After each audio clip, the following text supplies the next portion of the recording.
Well, everybody, I am so excited to chat with one of my very good Judies, Cody Seiya. Girl, I am so excited to reunite with you because we have a lot to discuss. And one of the Yes. first things being, you have recently collaborated and partnered up with the Pride Store on a very exciting new initiative. Can you kind of tell us a little bit about this? Yeah, I'm so excited to share. Yeah, I've been, an illustrator and a comic book artist for a lot of my life, and like that's where my real passions are is in art. And so, especially queer, erotic art, and helping people express themselves through that and see themselves in that. And so, just like feels really great to have someone recognize not just me and like my accomplishments within the adult entertainment industry, but also appreciating the artwork that I put out. So, I think that is seriously so cool. And what I love about this is not only do you get to showcase your art on the Pride Store, but I also know some of the proceeds, if they use your code or kind of mention your partnership, goes to benefit a really important cause. Can you tell us about that? oh yeah, and it's for the Free Speech Coalition, which is just so important, like the cause that they're, working towards and contributing to help, keep free speech.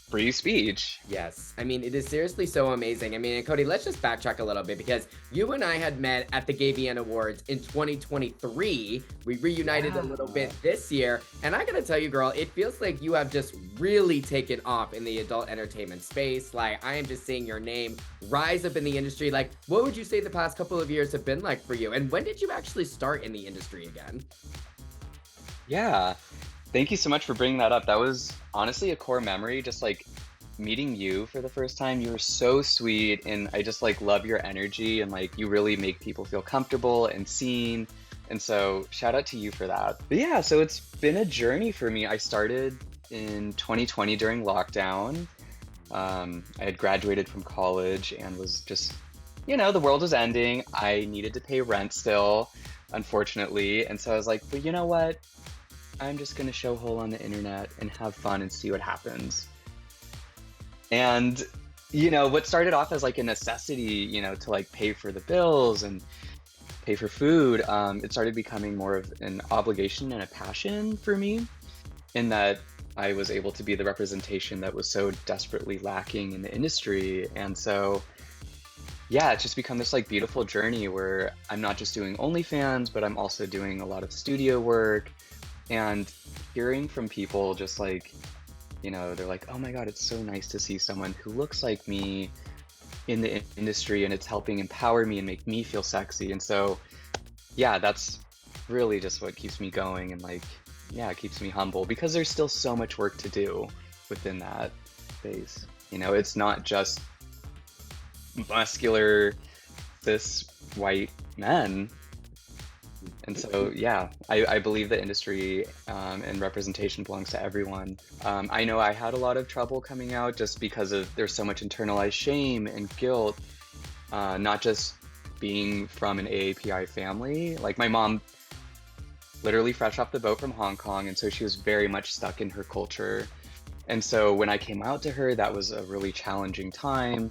And then also kind of mentioning sex work with her and like just letting her know that I'm making money with my body was very hard for her to reconcile with. And she doesn't necessarily accept it, but understand it. It's hard to get over the fear, but once you're able to do it, it's going to make you so much more of a fully rounded person, and just like, yeah, just it'll make you so much more confident. Well, I know that you have been doing this for a few years now, and you are obviously slaying the game, but I'm very curious, Cody, like how much longer do you think you would like to stay in the industry?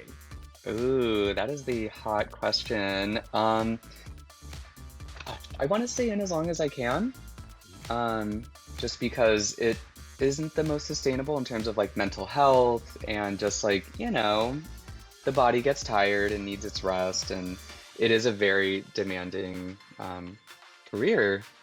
And so I want to say maybe another 2, 3 years. Yeah, like that's just me erring on the shorter side of things. The day it stops being fun, that's when I stop.